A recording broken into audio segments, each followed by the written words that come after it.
Well, hello. And I think today I'm still thinking about the retreat that we just had here on death and caring for the dying. And the teachings were just marvelous. So I know at some point they'll be up on the website for you. But in the meantime, I wanted to just share a couple things that went in more deeply than before and have been very helpful to meditate on.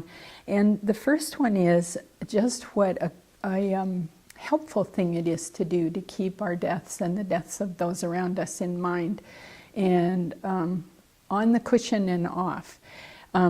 So it's not about being depressed about it or throwing ourselves into a lot of negative emotion about it at all. In fact, what we find, and I have found this very much personally, is that meditating on death is a really freeing thing. It sounds contradictory, but that's how it works.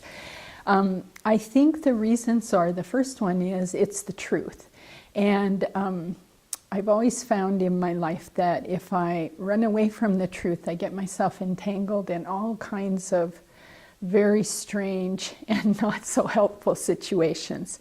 So it's always there's a kind of peace in facing the truth of things and then deciding, okay, that's how it really is. This is how it is. So now what do I do with it? Rather than we run around, trying to not look at what's the real truth. Always not facing the truth seems like it creates more suffering.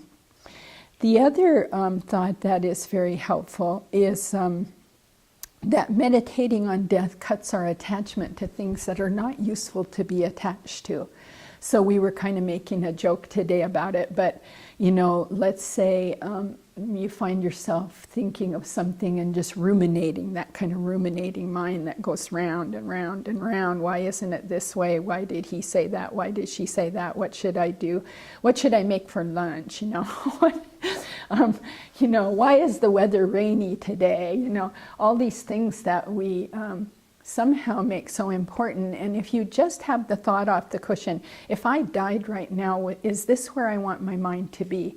And I have found that really helpful as a quick switch to just go, may everyone be well, may everyone be happy. Just right there, you just cut it, because it is useless and it is your own suffering. That's the whole thing. It's not even someone else's, so you can be very selfish about this and just say, I want to cut this for my own mind to be at peace. And then, of course, that will help others.